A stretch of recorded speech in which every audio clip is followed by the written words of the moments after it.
مکتبہ سلفیہ کے بارے میں آپ کی کیا رائے ہے؟ یہ اہل حدیث کی جماعت مکتبہ سلفیہ، مکتبہ تو ہوگا کوئی دکان کھولی ہوئی ہے جس پہ دکانیں، اس دکان کا پوچھ رہے ہیں؟ ہاں مکتب، وہ لفظ ہے مکتبہ ہے، بک شاپ کو آپ کہتے ہیں، مکتب جو ہے وہ ہے جو فرقہ جس کو آپ کہہ رہے ہوتے ہیں، یہ اسکول آف تھاٹ. تو یہ سلفی مکتب کے بارے میں یعنی اہل حدیث کے بارے میں کیا رائے ہے؟ میری رائے تو درجنوں ویڈیوز میں ریکارڈ ہے. میں اہل حدیث کے منہج کو 24 کیرٹ سونا سمجھتا ہوں. اہل حدیث کا منہج وہی ہے جس کے اوپر اللہ کے نبی علیہ السلام نے اپنے صحابہ اور اہل بیت کو چھوڑا تھا، اور قیامت تک جو ایک گروہ حق پر قائم رہے گا وہ وہی منہج ہے جو اہل حدیث کا منہج ہے. اہل حدیث فرقہ نہیں. ہاں یہ ذہن میں رکھیے گا. یہ فرق میں کیوں کر رہا ہوں؟ دیکھیں یہود و نصارہ کے مقابلے پر ہم مسلمانوں کو بہتر سمجھتے ہیں، ایسا ہی ہے نا؟ اس وجہ سے نہیں کہ انہوں نے نام کا ٹائٹل لگایا ہوا ہے، اس وجہ سے کہ اسلام ایک سچا دین ہے.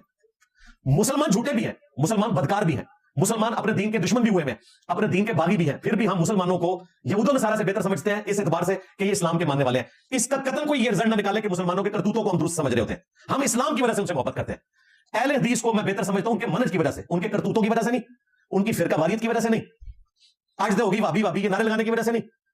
ابھی یہ ارشاد بھٹی صاحب نے پوڈ کاسٹ کی، مجھے اب ٹائم نہیں مل رہا، فلسطین کا مسئلہ بڑا ہے. اب کئی لوگ نیچے کمنٹس بار بار آ کے لطف فرائی کرتے ہیں، جی انجینئر صاحب وہ ابتسام صاحب کا جواب دیں. اللہ کے بندوں مجھے موقع ملے گا تو دوں گا نا.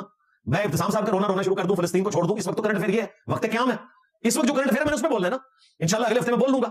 اگر کوئی اور استاد نے ٹوٹ پڑی، اہم ممکن ہے کہ مفتی تقی عثمانی صاحب یا مفتی منیب صاحب مجھے پاسپورٹ بھیج دیں، پھر تو میں ارشاد بھائی سے کیا کہ اپنا پلاٹ جو ہے وہ سٹی ہاؤسنگ میں جو ہے وہ بکوانے کی بات کر رہا ہوں کہ میں نے تو ان کا خرچہ دینا ہے اور اس کی میں اناؤنسمنٹ بھی کروں گا. میں اپنا وہ جس طرح اکاؤنٹ نمبر شیئر کرواتے ہیں نا، میں ان کو کہوں گا آپ اپنا اکاؤنٹ نمبر شیئر کریں اور اپنا پاسپورٹ، تو میں انشاءاللہ بیچ میں مڈل مین ڈال کے تو معاملے کو آگے لے کے چلوں گا. ہو سکتا ہے کرنٹ افیئر یہ بن جائے. تو مجھ سے آپ لوگ ڈیمانڈ کرتے ہیں.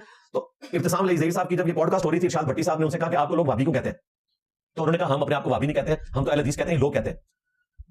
اب اگر میں بھٹی صاحب کی جگہ ہوتا تو میں ان کو ویڈیو دکھاتا جس میں ان کی موجودگی میں نعرے لگ رہے ہیں، اجتے ہو گئی وابی وابی. اس کے بعد کہنا کہ ہم وابی نہیں کہلواتے. اور یہ نام بھی ویسے غلط ہے، یہ بھی میں آپ کو بتاؤں. یہ محمد بن عبد الوہاب کی طرف منسوب کیا تھا حنفیوں نے.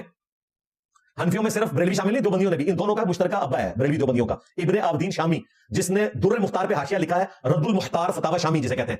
اس میں انہوں نے کہا کہ وہابی خوارج کی ایک جماعت ہے. وہابی وہ کہتا تھا، اور انہوں نے کہا کہ محمد بن عبد الوہاب کی شوکت اللہ نے توڑ دی، اللہ نے ان کو ذلیل و خوار کیا، انہوں نے حرمین پہ قبضہ کیا تھا، اللہ نے قبضہ چھڑوا دیا. اب ابن عابدین شامی تو مر کے اپنے بزرگوں کے پاس پہنچ گیا، اسے پتہ ہی نہیں تھا کہ بعد میں سعودی حکومت بن گئی وہاں پہ، جو آج تک قائم ہے. توحید کے حوالے سے اللہ تعالیٰ اسے قائم و دائم رکھے، جو باقی غلطیاں ہیں وہ دور کرے، آمین. تو ابن عابدین شامی نے ان کو وہابی کہا تھا، اور پیر میرے علی شاہ صاحب نے بھی اسی بنیاد پہ ان کو وہابی کہا.